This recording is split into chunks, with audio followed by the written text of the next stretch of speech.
Sir, please take my baby sister. She's really hungry." A desperate voice on a crowded sidewalk stopped him cold. He was a wealthy businessman, hardened by loss and buried in deadlines. What began as a fleeting encounter with a starving boy begged you not to let them be taken away, and your life quickly unraveled into a journey that no one could have seen coming. Stay with us and listen to today's heart-touching story. Please also share where you're listening from.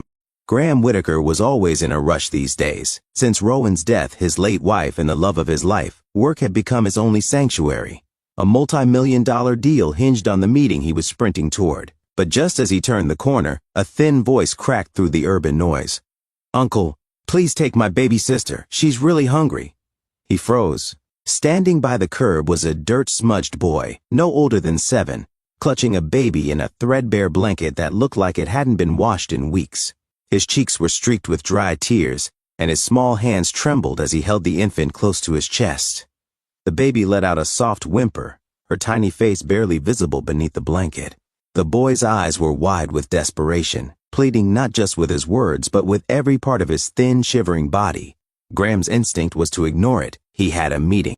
But something in the boy's voice, or maybe those eyes, struck a nerve buried deep beneath his polished exterior. The boy's name was Micah Lowell, his baby sister, Tessa, and their mom, gone. 2 days and counting. No note, no explanation, just the vague promise that she'd be right back, words a 7-year-old boy clung to like a life raft. Micah had waited on the same street corner for hours, watching the world rush by, hoping that every approaching figure might be her. But each time, it wasn't. Graham, unsure of why he was even still standing there, knelt down slowly, his eyes meeting Micah's as if trying to see through the layers of fear and fatigue. "Where's your mom, kid? She said she'd be back, but she's not." Micah's arms trembled from holding his sister for so long. Graham offered to buy them food and maybe call someone, police, child services. But Micah flinched at the word police. "They'll take Tessa away. Please, don't let them." That was when Graham knew he couldn't walk away. Not now. They sat in a nearby cafe. Micah devoured a sandwich like he hadn't eaten in days. Graham fed Tessa with a new bottle he bought at the drugstore next door. Watching them, something softened in him. He called his assistant. "Cancel my meetings today and tomorrow." Later, the police arrived. Officers Harlan Gates and Naomi Brooks. Jaded eyes, routine questions, but Micah clung to Graham's hand, pleading not to go to an orphanage. His voice broke as he whispered, "Don't let them take us." "I won't," Graham said, surprising even himself. At the station, paperwork began. Graham's longtime friend, Laurel Penn, a social worker, showed up and helped cut through red tape. Graham agreed to temporary guardianship. Just for now, he told himself. Just until they find their mom. He took the children home. The ride in Graham's car was silent but heavy with emotion. Micah held Tessa tightly in the back seat, his eyes glued to the passing buildings. He didn't ask where they were going. He just kept whispering reassurances to his baby sister as she stirred in his lap. Micah stood frozen in Graham's sleek apartment, stunned by the high-rise view and plush carpet. Tessa whimpered. Graham felt utterly out of his depth. Over the next few days, Graham stumbled through bottles, bedtime routines, and baby giggles. Micah was cautious but helpful, always watching Graham with wary eyes as if waiting for the moment he might disappear too. He offered what he could, his quiet presence, his attentiveness to Tessa, and an occasional half-smile that felt like a rare treasure. He knew how to calm his sister with surprising grace, humming soft lullabies and cradling her tiny head with experienced hands. It was clear he'd been doing it for some time, alone. One evening when Graham fumbled to soothe Tessa, Micah stepped in, humming gently. The baby fell asleep in seconds. "You're good with her," Graham said. Micah shrugged. "Had to be." Then the call came. Laurel's voice was gentle but firm.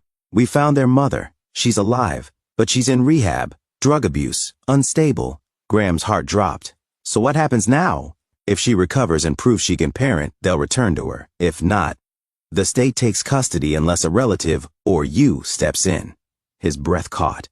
Adoption? Permanent guardianship? Could he really do this? That night, Graham found Micah drawing quietly in the corner of the living room. "What's going to happen to us?" the boy asked, without looking up. His voice was barely above a whisper, but it carried the weight of every unanswered question he'd held inside.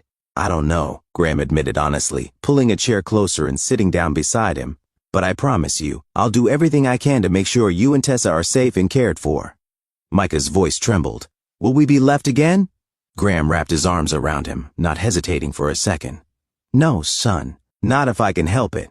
I won't let that happen to you again." He held Micah a little tighter, grounding them both in that fragile moment. And he meant it with every fiber of his being. There was no going back now, not in his heart, not in his mind. These children weren't just guests in his home, they were becoming part of his soul. The next morning, Graham called Laurel. "I want to become their legal guardian, all the way." Laurel was stunned, then thrilled. "I'll help you every step." The process was grueling. There were background checks, detailed interviews, multiple home visits, and character evaluations that often felt invasive and deeply personal. Every step demanded more paperwork, more waiting, and more emotional labor than Graham had anticipated. But he persisted through the red tape and endless questions.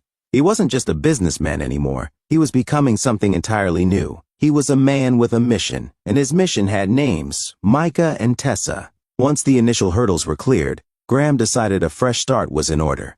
He moved the kids to a house in the countryside, far from the noise and cement of the city. The new home had a large backyard with room to run, trees to climb, and a porch where Tessa could nap in the shade.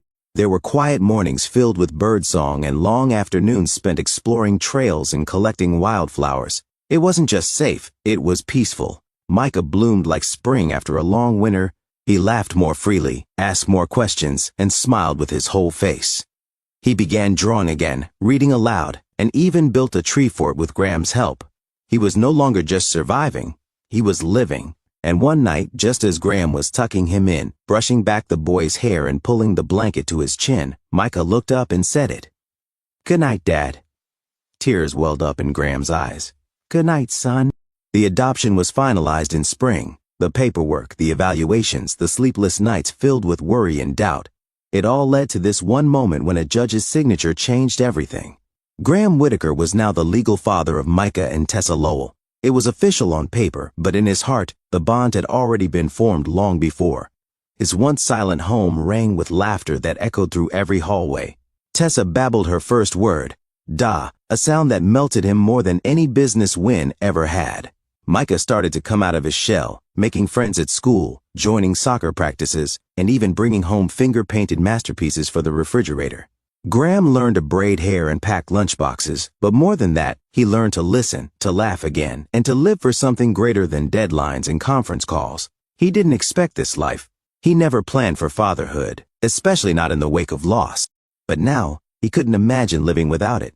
It was messy, it was hard, and it was the most beautiful thing he had ever known. Please let us know your thoughts on this story. Would you have done what Graham did? What would you do if you were in his shoes? Share your thoughts in the comments below. And don't forget to like and subscribe for more powerful stories. Thank you for listening to Storyline Narratives.